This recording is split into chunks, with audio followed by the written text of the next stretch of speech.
Hello అండి, అందరికీ నమస్తే. ఈరోజైతే గుడికి వెళ్దామని చెప్పేసి రెడీ అయిపోతున్నాను. చాలా రోజుల తర్వాత టెంకాయ కొట్టిపోతున్నాం అనమాట. అది కూడా టెంపుల్లో కొత్తగా శిలప్రతిష్ఠ చేశారు, రాములవారి గుడి. సో అక్కడికైతే వెళ్తున్నాము, బయలుదేరిపోయాం. ఈరోజు కళ్యాణం కూడా అనమాట.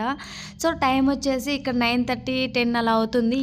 అక్కడ కరెక్ట్గా మనకి 10:30 కల్లా స్టార్ట్ అవుతుంది అనమాట కళ్యాణము. సో అక్కడికి వెళ్ళిన తర్వాత లేట్ అయిపోద్దామని చెప్పేసి నేను ఫాస్ట్గా రెడీ అయిపోతున్నాను. శారీ ఎప్పటిదో అండి, ఇది శారీ అయితే ఇప్పటిది కాదు. సో నా దగ్గర శారీస్ అన్నీ ఉన్నాయి. నా మ్యారేజ్ అప్పటి నుంచి ఉన్నాయన్నమాట. దాదాపు 9 ఇయర్స్ అబోవ్ అయిపోయింది. అప్పటి నుంచి ఉన్న శారీస్ ఇంకా అవి నేను కట్టింది కూడా లేదు, అవే ఆ బీరువాలో మూలుగుతూ ఉన్నాయి. ఇంక సరే అప్పుడొకసారి అని కట్టి దాన్ని మళ్ళీ మనము డ్రెస్సెస్లా కన్వర్ట్ చేద్దామని చెప్పేసి ఈ శారీ అయితే కట్టేసుకున్నాను. సో ఇంకా సింపుల్ అనమాట. నేను ఎక్కువ ఏం ఎక్కువ రెడీ కావాలని ఇంట్రెస్ట్ కూడా లేదు. సో జస్ట్ మాయిశ్చరైజర్ పెట్టేసుకోవడము, ఇంకా పౌడర్ వేసేసుకోవడం, బొట్టు పెట్టేసుకోవడం, ఇంతే అనమాట. సింపుల్గా ఉంటుంది నేను రెడీ అయ్యేది మొత్తం. సో హెయిర్ కూడా మనకు తక్కువ కాబట్టి జస్ట్ అలా పిల్లకేసుకోవడం, లేదా ఫ్లక్కర్ పెట్టేసుకోవడం చేసేసుకుంటాం అనమాట. సో మొత్తానికైతే ఫాస్ట్గా రెడీ అయిపోతున్నాను. ఒకవైపు అయితే ఇంకా అక్కడే హోమం చేస్తారు. హోమం చేసిన దాంట్లో హోమంలో ఇవి వేస్తారు కదా, ఆవు నెయ్యి, నవధాన్యాలు అవి తెచ్చుకోమన్నారు అంట. నాకు తెలియదు, మా అక్క చెప్పింది. సో అందుకని చెప్పేసి నేను మా చెల్లెల్ని అయితే పంపించేశాను షాప్కి వెళ్ళి తీసుకురమ్మని. మాకు అక్కడ వెళ్ళిన తర్వాత తెలిసింది ఏంటంటే అక్కడ ఆల్మోస్ట్ అందరికీ అమ్ముతున్నారనమాట. అక్కడే హోమంలో ఏమేమి వేయాల్సిందో అవి సపరేట్గా అన్నీ కూడా పెట్టేసి రవిగుడ్డ అవి ఇంకా కొబ్బరి, నవధాన్యాలు మొత్తం ఒక కవర్లో పెట్టేసి అమ్మేస్తున్నారు. నాకు ఆ విషయం తెలియక మేము ఇక్కడి నుంచే తీసుకెళ్ళామన్నమాట. ఇంకా కొన్ని కావాల్సి కదా, అంటే గుడికి వెళ్ళాల్సినప్పుడు పసుపు, కుంకుమ, ఆకు, ఒక్క అన్నీ తీసుకోవాలి. సో ఆకులు అయితే లేవు, వాటి కోసం వెళ్ళాము. కానీ అక్కడే ఉన్నాయిలే అని అంటే మా అక్క వాళ్ళ ఇంట్లో, ఇంకా నేనైతే తీసుకోలేదు. ఇంకా ఒక్క, పూలు, పండ్లు అన్నీ పెట్టేసుకున్నాను. సో ఒకవైపు అయితే టెంకాయ కూడా ఈరోజు నాకైతే అక్కడ వెళ్ళిన తర్వాత టెంకాయ ఫస్ట్ టైం కొట్టాను అనే సాటిస్ఫాక్షన్ కంటే కూడా ఇంట్లో నుంచి ఎగ్జైట్మెంట్గా వెళ్ళాను. కానీ అక్కడ వెళ్ళిన తర్వాత అనిపించింది ఏంటంటే టెంకాయ కుళ్ళిపోయింది. అసలు టెంకాయ కుళ్ళిపోవడం మంచిదా చెడ్డదా నాకైతే తెలియదు. నాకైతే చాలా బాధ అనిపించింది. సో మీలో ఎవరికైనా తెలిస్తే కామెంట్ చేయండి తప్పకుండా, అలా జరగడం మంచిదా కాదా అని చెప్పి. చాలా రోజుల తర్వాత అయితే నేను టెంకాయ కొట్టాను. ఈ కొబ్బరికాయ కొట్టిన తర్వాత అవి నీళ్ళు అన్నీ లోపల అది కుళ్ళిపోయిందనమాట. ఇంకా నేను టెంకాయ కూడా వెనక్కి కూడా తెచ్చుకోలేదు. సో అది ఎందుకో నాకు బాధగా అనిపించింది. ఆ ఒక్క విషయంలోనైనా నాకు చాలా బాధ అనిపించింది. ఇంకా కొబ్బరి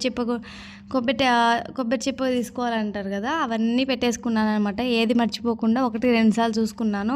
అప్సెట్ అయింది మాత్రం టెంకాయ విషయంలోనే. అవి కొట్టిన తర్వాత కుళ్ళిపోయింది, అందుకే అది కొంచెం బాధగా ఉంది. సో మేమైతే రెడీ అయిపోయాము, నేను రెడీ అయిపోయాను. ఇక్కడ మోక్షిత కూడా రెడీ అయిపోయింది. చిన్న ఫ్రాక్ వేసుకొని రెడీ అయిపోయింది అనమాట. కొడుతుంది రావట్లేదని, వెళ్దాం రమ్మని ఒకటే గోల్ అనమాట. సరే వెళ్దాం లేవి అంటే అస్సలు ఒప్పుకోలేదు. చూడండి ఎలా కొడుతుందో. హాయ్ చెప్పండి అంటే హాయ్ చెప్పడానికి కూడా దానికి నచ్చలేదనమాట. వెళ్దామని ఆ థాట్లోనే ఉంది. సో సరే వెళ్దాం పద అంటే చూడండి ఎలా అలిగిందో, లేట్ చేస్తానని చెప్పి నేను. సో మొత్తానికైతే రెడీ అయిపోయాము. ఇంకా అక్కడికి వెళ్ళేలోపు స్టార్ట్ అయింది. కానీ బట్ అక్కడ అంతా కళ్యాణం చూడడం మీకు అన్నీ చూపిస్తాను. సో వీడియో నచ్చితే లైక్ చేసి సబ్స్క్రైబ్ చేసుకోవడం మాత్రం అస్సలు మర్చిపోకండి. సో ఫైనల్గా అయితే గుడికి అయితే వచ్చేసాము. ఇక్కడ చూసారు కదా ఎంత పెద్ద టెంపుల్, చాలా బాగా జరిగింది. సో ఇక్కడ ఉన్న వాళ్ళకి అందరికీ తెలిసే ఉంటుంది. ఆల్మోస్ట్ బద్వేల్లో ఉన్న వాళ్ళందరికీ, ఇక్కడికి వచ్చిన వాళ్ళకి అసలు భోజనాల విషయంలో అయితే మాత్రం మరీ ఘోరం అండి బాబు. నాకు దర్శనం దగ్గర కూడా ఈరోజు చాలామంది వచ్చారు కాబట్టి ఎంత లేట్ అయిపోయిందంటే అందులో జనాలు ఎక్కువైపోయారు. ఒకరినొకరు దొబ్బుకుంటారనమాట. నేను మోక్షిని ఎత్తుకొని ఉన్నాను. అసలు నాకైతే ఒక్క బరువు వేస్తుంది, దించితే ఏడుస్తుంది. అసలు ఏం చేయాలో అర్థం కాలేదు. కాకపోతే కళ్యాణం చూడాలని బాగా ఇష్టం, కోరిక అనమాట. అక్కడ చూసారు కదా, మేము దర్శనానికి వెళ్ళినప్పుడు గుడిలోంచి తీసిన వీడియో ఇది. దర్శనం అయ్యేలోపు ఇక్కడ ఆల్రెడీ స్టార్ట్ అయిపోయింది కళ్యాణము. ఇంకా ఆ లోపు నేను దర్శనం చేసి అక్కడ పక్కకు వస్తే జనాలు ఎక్కువైపోతున్నారు. సో ముందు గుళ్ళకి వెళ్ళి దర్శనం చేసుకొని వచ్చి తర్వాత కళ్యాణం దగ్గర కూర్చుందాంలే అనే ఉద్దేశంతో నేనైతే లోపలికి వెళ్ళాను. సో మేము అందరూ కూడా అండి ఫస్ట్ హోమంలో వేస్తారు. హోమం చుట్టూ తిరిగేసి హోమంలో వేయాల్సినవి వేసి దండం పెట్టుకొని తర్వాత టెంకాయ కొట్టేసుకొని తర్వాత ఇంకా దర్శనం చేసుకొని ఇంకా కళ్యాణంకి వెళ్ళారనమాట. జనాలు చూసారు కదా ఎంతమందో. అసలు భోజనాల దగ్గర అయితే అసలు నిజంగా లిటరల్లీ మాకైతే ఈరోజు అన్నం కూడా అక్కడ లాస్ట్ తినడానికి అంతమంది ఉన్నారు, అయిపోయింది కూడా. సో అక్కడ వాళ్ళ పల్లెటూర్లలో అయితే ఒక అంచనా అనేది ఉంటుంది, ఇంతమంది వస్తారు ఇంతమంది రారని చెప్పేసి. టౌన్లో పాపం అంచనా ఉండదు కదా, అందులో ఎక్కువ మంది జనాలు వెళ్ళేసరికి అక్కడ వడ్డించే వాళ్ళకి కూడా అసలు అర్థం కాలేదు పాపం. అక్కడ తినడం కంటే కూడా వేస్ట్ చేసినది ఎక్కువ, పెట్టే వాళ్ళకి ఎక్కువ పెట్టేశారు. లాస్ట్ వెళ్ళిన వరకు అసలు అన్నం కూడా లేదు, మళ్ళీ వండారు కానీ అది కూడా అయిపోయింది. సో అది పెట్టే వాళ్ళది వడ్డించేటప్పుడు వాళ్ళకి కూడా పాపం అర్థం కాలేదు ఎంత వేయాలి ఎంత వడ్డియాలని చెప్పేసి, ఎంత వస్తే అంత వడ్డించేశారు. సో తిన్నగాడి తిని వేస్టేజ్ ఎక్కువ అయిపోయింది అనమాట. అది మామూలు ఏం కాదు ఎక్కడికి వెళ్ళినా కూడా. సో ఇక్కడ చూసారు కదా, అంగరంగ వైభవంగా కళ్యాణం అయితే జరుగుతుంది. చాలా హ్యాపీగా ఉంది నాకైతే. ఎన్నో రోజుల తర్వాత నాకు ఇంతకుముందు గుడి దగ్గర వెళ్ళినా అన్నీ చేసినా కానీ అంత సాటిస్ఫాక్షన్గా అనిపించేది కాదు.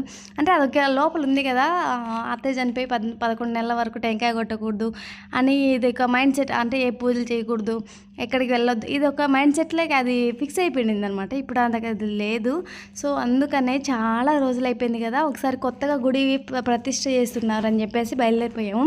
ఇక్కడ చూస్తే మీకే అర్థమవుతుంది ఎంతమంది అసలు ఇసుకే విధంగా అయితే జనాలు వచ్చారు. మీరే చూడొచ్చు. అసలు కూర్చోడానికి కొంతమందికి చైర్లు ఉన్నాయి, అక్కడ చాలా వరకు చైర్స్ కూడా లేవు. సో కళ్యాణం అయితే మాత్రం చాలా అద్భుతంగా అంగరంగ వైభవంగా జరిగిందండి. నిజంగా చాలా బాగుంది, కన్నులు ఎందుకు పండగలాగా ఉందన్నమాట, అంత బాగా ఉంది.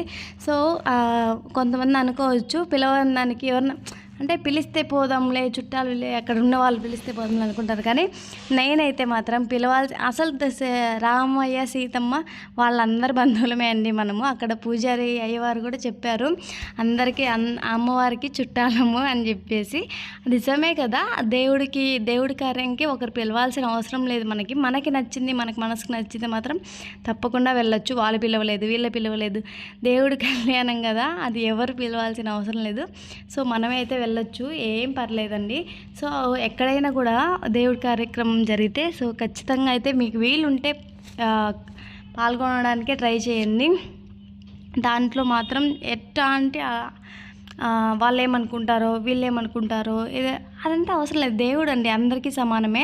సో ఇక్కడ చూసినట్లయితే బంతి ఆట చేశారు, కళ్యాణంలో దండలు మార్చుకునే విధానం కానీ చాలా బాగా చేశారనమాట అయ్యవార్లు. చాలా బాగా అనిపించింది, మీరు చూడొచ్చు. అసలు చాలా బాగుంది, నేను చెప్పడం కాదు, ఒకసారి మీరే చూడండి.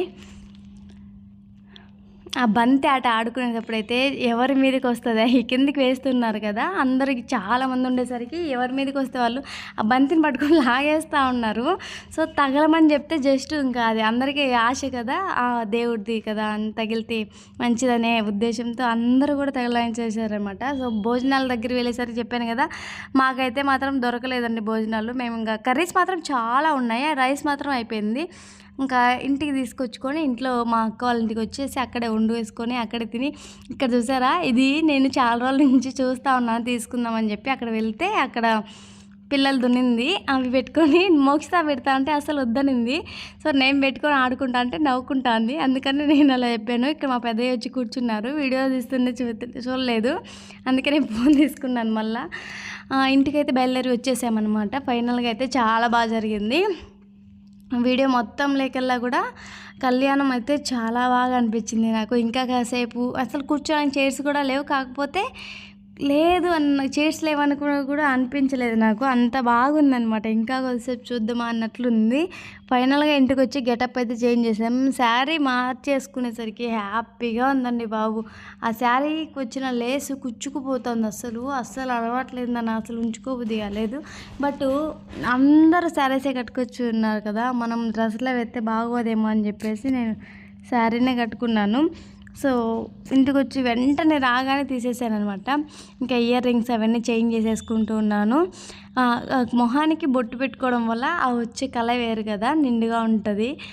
నేను ఎప్పుడు పెట్టుకోను పెద్దగా, అప్పుడప్పుడు పెట్టుకుంటాను. ఆ పెట్టుకున్నప్పుడు చూసుకోవాలనిపిస్తూ ఉంటుంది, రోజు పెట్టుకుంటే ఎందుకో నార్మల్ అనిపిస్తుంది నాకు. సో మీరు కూడా ఇంతేనా? ఇంకా ఎక్కువ వ్లాగ్ అనేది షూట్ చేద్దాం అనుకున్నాను, బట్ అక్కడ అసలు కుదరలేదు. అసలు అంతమంది వచ్చారు, అసలు ఎప్పుడు చూడలేదు నేను అంతమంది వచ్చేది గుడి కళ్యాణానికి వీటికి చూడడానికి. నేనైతే ఈరోజు చాలా షాక్ అయ్యాను అనమాట. అయ్యో బాబోయ్ వద్దండి బాబు, ఎంతమంది వచ్చారు నిజంగా. అయితే ప్లేస్ గుడికి మాత్రం చాలా పెద్దది, చాలా బాగుంది. సో ప్లేస్ కూడా ఎక్కువ ఉంది కాబట్టి ఎంతమంది భక్తులు వచ్చినా కూడా అక్కడికి కవర్ అయిపోయారనమాట. లేదంటే చాలా ఇబ్బంది అయిపోయేది. కళ్యాణం ఇంకా కాసేపు చూడాలనిపించింది. దాని గురించి పదే పదే చెప్తున్నానని ఏమనుకోవద్దు. అంతా బాగుందండి. నిజంగా మంత్రాలు చెప్తూ ఉంటే గూస్ బంప్స్ వచ్చాయన్నమాట. అసలు చాలా అంటే చాలా వింటూ ఉంటే అదొక వైబ్రేషన్ అనిపించింది నాకు. గూస్ బంప్స్ అంటే ఖచ్చితంగా వచ్చాయి. అంటే నేను కావాలని చెప్పట్లేదు. సో అంతా బాగా చేశారు. సో పంతులు బాగా చేశారనమాట. పూజారులు చాలా బాగా చెప్పారు. ప్రతి ఒక్క దాని గురించి బాగా వివరించారు. చాలా బాగుంది. సో వ్లాగ్ నచ్చినట్లయితే లైక్ చేసి